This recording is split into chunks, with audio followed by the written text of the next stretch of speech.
दिल्ली के जंतर मंतर पर नई शराब नीति के खिलाफ मौन उपवास किया गया और ये मौन उपवास बीजेपी प्रदेश की तरफ से किया गया, जिसमें बीजेपी प्रदेश अध्यक्ष आदेश गुप्ता, सांसद मीनाक्षी लेखी, पूर्व केंद्रीय मंत्री विजय गोयल, मेयर जयप्रकाश और कई कार्यकर्ता और नेता भी शामिल हुए। और इनका मुख्य उद्देश्य ये है कि केजरीवाल सरकार क्यों शराब पीने वाले लोगों की उम्र को 25 वर्ष से घटा करके 21 वर्ष की है। वहीं आपको ये भी बताते चलें कि पिछले कुछ दिनों पहले दिल्ली कैबिनेट की बैठक हुई थी और उस बैठक में इस मुद्दे पर फैसला लिया गया था कि किस तरीके से दिल्ली में शराब माफियाओं पर शिकंजा कसा जाए, जिसके तहत दिल्ली सरकार ने शराब पीने वाले लोगों की आयु को 25 वर्ष से घटा करके 21 वर्ष किया गया है, जिसको लेकर के बीजेपी लगातार दिल्ली सरकार केजरीवाल यानी आम आदमी पार्टी पर निशाना साध रही है और कह रही है कि केजरीवाल सरकार नशा बांटने की कोशिश कर रहे हैं, उम्र को घटा करके शराब पीने वाले लोगों की संख्या बढ़ा रहे हैं और अपने राजस्व को भी बढ़ाने में लगातार लगे हुए हैं। हालांकि दिल्ली सरकार की तरफ से इस बात को लेकर के भी जवाब आया है कि बीजेपी शासित कई राज्यों में शराब पीने वाले लोगों की आयु 21 वर्ष है और कई राज्यों में तो 18 वर्ष ही है।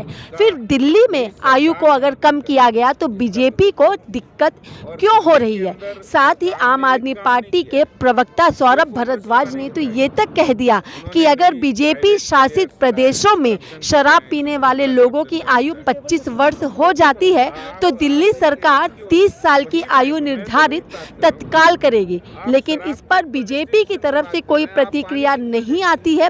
बीजेपी सिर्फ और सिर्फ दिल्ली सरकार को इस नई आबकारी नीति को लेकर के घेरती हुई दिखाई दे रही है, जिसको लेकर के टीवी न्यूज़ 1 के संवाददाता राम शरण ने बीजेपी के कई लोगों से बात की। उन्होंने बीजेपी प्रदेश अध्यक्ष आदेश गुप्ता से भी बात की। आदेश गुप्ता ने क्या कहा, आप खुद ही सुने। शराब माफिया या जो लिकर सिंडिकेट है वो फंक्शन कर रहा है दिल्ली के अंदर। देखिए, तो केवल आप 58% जो 6 साल से आप सर्वे करके क्या कर रहे हैं? आप 6 साल से क्या कर रहे हैं? आप करिए ना, इस पर रोक लगाइए। अगर कोई सिंडिकेट है, अगर कोई करप्शन है, इसका अर्थ ये नहीं कि एक करप्शन को खत्म करने के लिए आप दूसरा करप्शन करो और वो सरकार करप्शन करे। करप्शन कैसे? क्योंकि जो एक बात मंच से भी बार बार कहा गया कि कमीशन बढ़ाया गया है, एक बात का जिक्र जो नहीं हुआ कि वेंडिंग फीस पहले 8 लाख रुपए थी सालाना, वो 75 लाख हो जाएगी। रिन्यूअल जो है वो अब खत्म कर दिया है।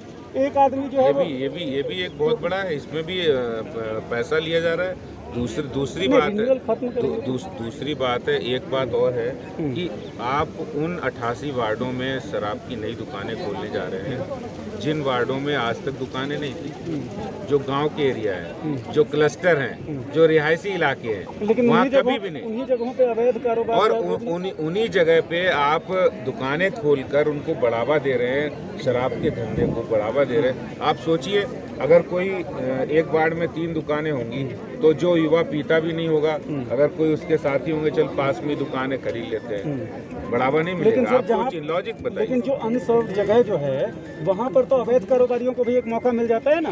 भाई, अवैध कारोबार तो अवैध ही है, उसको तो हमेशा ही बताए ना दिल्ली सरकार, केजरीवाल सरकार बताए अगर अवैध कारोबार है, हम भी अवैध कारोबार के खिलाफ है, तो क्या नशा के खिलाफ भी है। दिल्ली बीजेपी के अध्यक्ष के नाते आप ये मांग नहीं कर सकते कि दिल्ली में भी शराब बंदी ही हो जाए?